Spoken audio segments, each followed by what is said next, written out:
Yeah.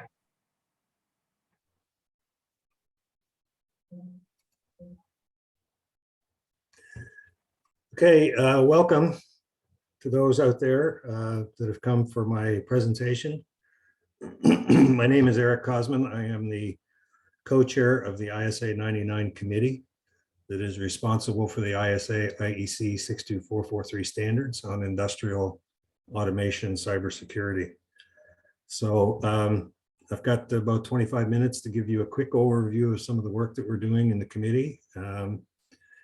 Before I do that, let me introduce myself. I have well over 35 years of experience in industrial information technology.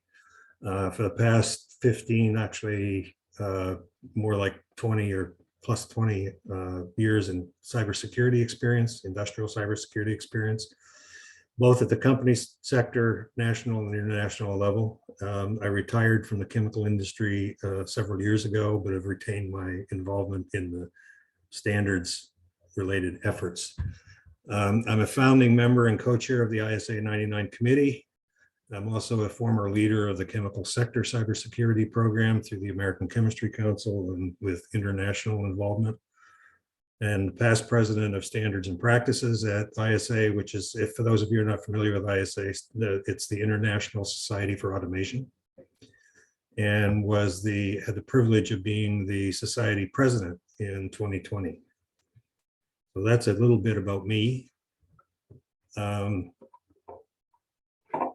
So as far as today, what am I going to talk about? I'm going to keep it brief and to the point.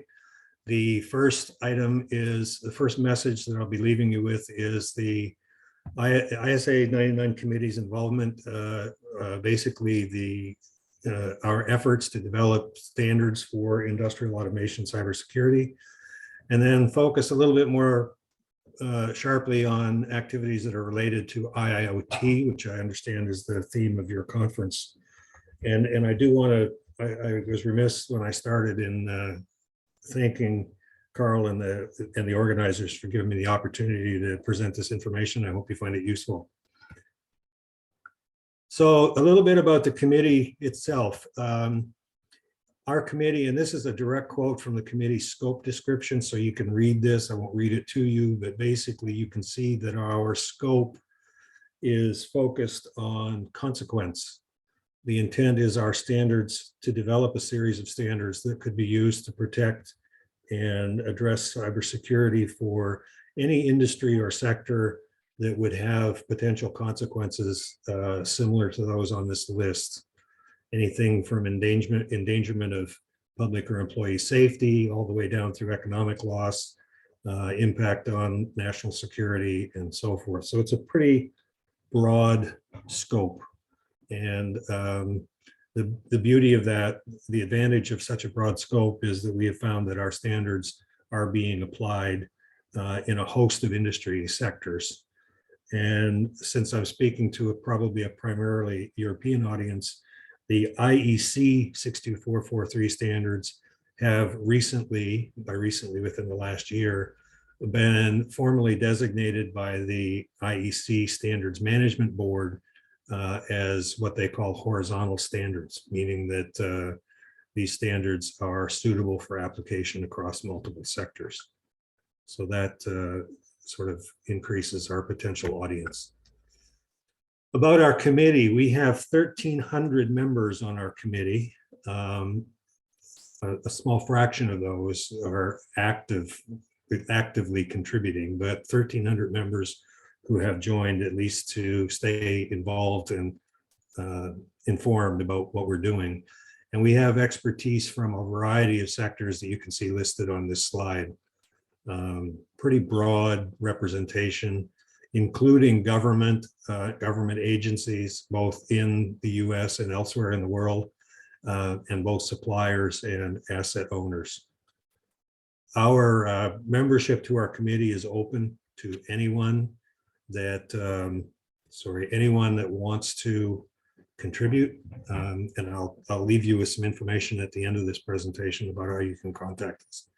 So if you have any interest in getting involved in any of our work, you're perfectly willing or perfectly welcome, I should say, to reach out and express that interest. So I did touch on this briefly, but I wanted to give a little bit more detail. The ISA and IEC 62443 are a series of standards developed primarily by ISA, but published by two groups. ISA publishes them as ANSI, that's American National Standards Institute, ANSI/ISA 62443, and IEC, based in Geneva, publishes them as through the work of Technical Committee 65 Working Group 10 as IEC standards. And then we also consult very closely with the ISO group that's responsible for the ISO IEC 27000 series of information technology standards. And the reason we do that is to primarily make sure that we're not duplicating effort with what they've already established, as well as that we're complementary and our focus is on what differentiates security in an industrial context. Quick visual for you. This is gives you an idea of the complexity or the reach of the standards. There are several standards and technical reports in the series. And I'm going to focus on one particular aspect in a moment, but this just gives you a broad perspective on our reach. So we talk about, we address policies and procedures and both system and component level security normative requirements. So the standards help people understand how to establish a security program, how to develop secure products, and how to assess either new or existing installations, industrial installations, for the purpose of cybersecurity assessment. Excuse me. Our standards are based on what we call certain fundamental concepts or pillars, and you see these listed here on the slide. We've defined a set of principal roles that are commonly found in cybersecurity responses and programs. We have a defined life cycle and associated set of processes. This life cycle is derived from an IEC standard. So it's firmly established as an international standard. We have this concept called system under consideration, which basically is a way of saying this is the scope of the system that you're securing. And then we have two sets of concepts. The first set is general security concepts that you would find in any security program, things like least privilege and authentication and authorization and those sorts of things that are equally applicable in the industrial context. And then with those as a basis, we have a set of security concepts that are specific to operations or industrial applications. And you can see those, I've just called those operations security concepts. And then finally, we have a set of foundational requirements, a small set of foundational requirements that are the root of all of the derived and more detailed requirements in the series. So those are the sort of pillars upon which the standards are built.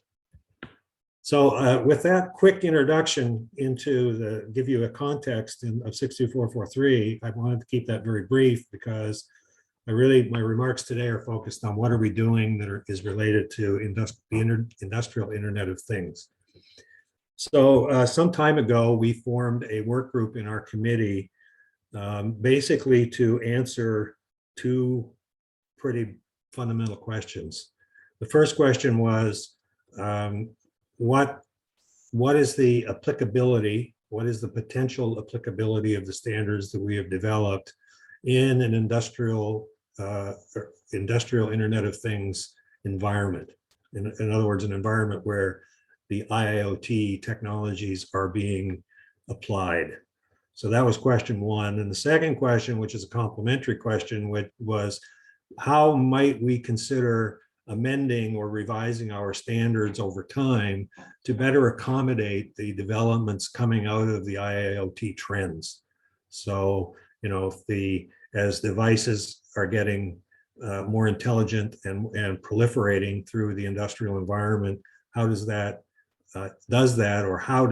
modify our positions on securing industrial systems? It covers, we chartered this work group 9, to answer those two questions. And in doing so, they looked at the applicable parts of several standards in the series and focused primarily on the asset owner or the end user role, but also sort of in a peripheral sense, focusing on the service providers and the product suppliers. So basically, these are the service providers are the people that provide maintenance services or support services to these complex industrial control systems. And the product suppliers are the people that develop and produce the components and the full systems that are used for industrial automation. So this work group has been working on a technical report to address these questions, which will soon be issued for comments in both ISA and IEC. This technical report, which I'll touch on some of the points in a minute, as I said, will be widely circulated. I will also be providing through Carl, a copy that when we finally send it out, that he can share with anyone that wants to take a look at it and comment. Our comment periods are typically 6 to 8 weeks, and you do not have to be a committee member, a member of either committee to comment. All comments are addressed by the authoring group as they prepare the next revision. And we track those comments very closely. So a couple of items, specific items that we're focusing on here is one of the things that the Industrial Internet of Things brings in that is not historically typical for industrial control systems is the idea of cloud services. So although it's not yet common for industrial control systems to make extensive use of cloud services, that trend is certainly developing. So we basically, the work group that has developed this technical report focused quite a bit of attention on this question. What is the cloud service provider role? And so they've provided a draft definition of such a role in the technical report. And as I said, it's really to be used in discussing IIoT with cloud-based functionality. And how does that role and its responsibilities relate to the responsibilities of the other principal roles that are involved in securing industrial systems? So that's a topic of some consideration and discussion by the group, and as I said, it has been reflected in the technical report. So there are some other points, or some related points of discussion getting into that role in a little bit more detail. Does this need to be a formal role? Does it need to be added as a principal role within the 62443 standards? And if so, what does that role entail? And when I say entail, what I mean is, where is the role involved in the life cycle of industrial control systems? If you're familiar with industrial systems, you know that their life cycle can span decades, from conception, requirements definition, selection, integration, implementation, operation, and maintenance, all the way through to eventual replacement. That time frame can be expressed in decades. So at what stages would this role be involved? And another question would be, could guidance be developed for these actors without a formal role? So in other words, if we don't acknowledge it as a principal role in the standards, how do we address the guidance? How do we provide the necessary guidance? And if so, how would this be done, and what are the expectations? So as you can see, what we'd be doing here, what we're contemplating doing here basically is reaching out to a whole new audience. And in addition to the traditional principal roles, and engaging with people that are much more involved in IIoT and cloud services, and asking them, and particularly asset owners that have either been considering or in some cases even implemented cloud-based services for their control system or their automation system, and getting that input to make sure that our standards are developed appropriately for that use case. Another question that has come up in the course of the discussion in the preparation of this technical report is this: we've all heard the phrase, the edge. So what does the edge mean in industrial control systems? And the current standards don't really address this concept at all. So how do we define what edge means? And do we need to formally define it and address it in the 62443 series? Sort of corollary questions that go along with this is, are there specific requirements that need to be created for this layer or this classification? And where would those requirements exist in the series? As I said earlier, the document that the work group has produced and it is about to go out for review is a technical report. And what that means basically is that it does not contain, it's more of an investigative document or an explorative document, and does not contain or include any normative requirements. That would be for a standard, whether it's in a new standard or additional requirements into existing standards. So we have to, as a committee, determine, are there additional normative requirements? And if so, where would they best be captured? And then the next sort of basic question is, how does this idea intersect with other standards work? We understand that there are a lot of standards and guidance being developed specifically for IIoT and related subjects. So we have liaisons, our committee has liaisons with other organizations that are more focused on the industrial Internet of Things rather than automation systems. And we are in discussions with them, have discussions and collaboration with them to try to make sure that our work is complementary. I'll give you one example. It does not appear on this slide. There is an organization called the Industrial Internet Consortium, IEC, and they, as the name would imply, are focused on the application of internet and related technologies in an industrial context. And we have an active liaison with that group, and they have recently produced a document that basically maps their work to the 62443 standards. And I believe that document has been published. So if that interests you or intrigues you in any way, and you have not already seen it, you can contact me, and I'll leave you with contact information at the conclusion of these remarks, and I can see to it that you receive a copy.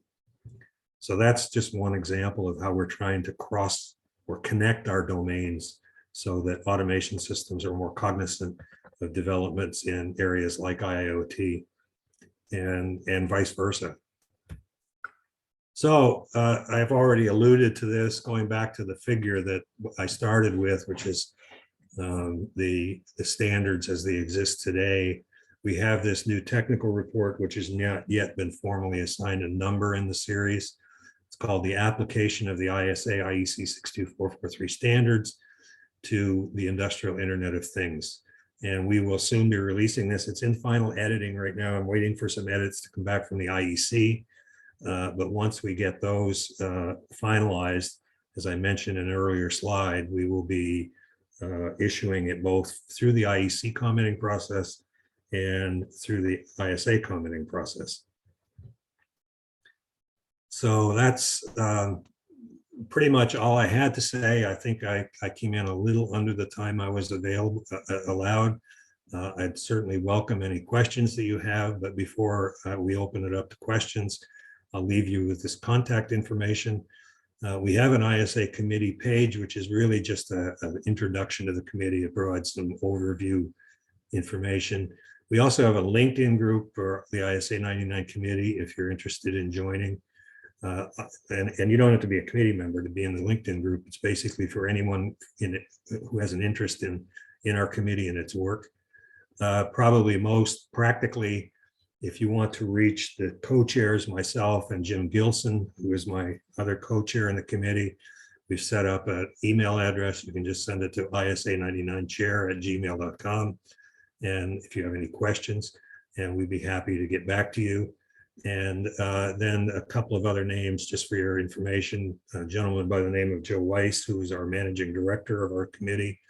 He's basically responsible for ensuring that our committee follows the appropriate processes and and continues to develop our standards using the necessary processes and openness. Our committee is open, wide open to anybody that wants to participate or offer comments.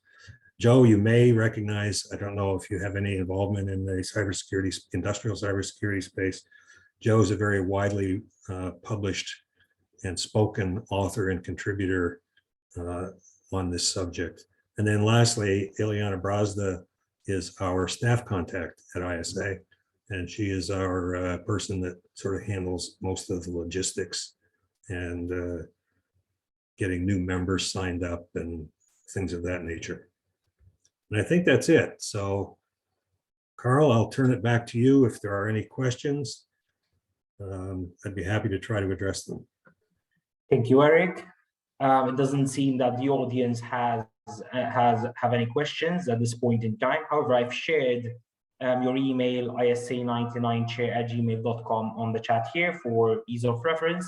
So okay. I urge the audience members, whoever has any questions, to kindly reach out to Eric. I know they're very proactive in answering all queries. So Eric, I'd like to thank you on behalf of everyone here at TechMT and the organizing committee of Validitech Summit for your kind intervention. And I wish you a nice day. All right, thank you very much. And thanks for all those who attended. Thank you, Eric. Bye. Bye.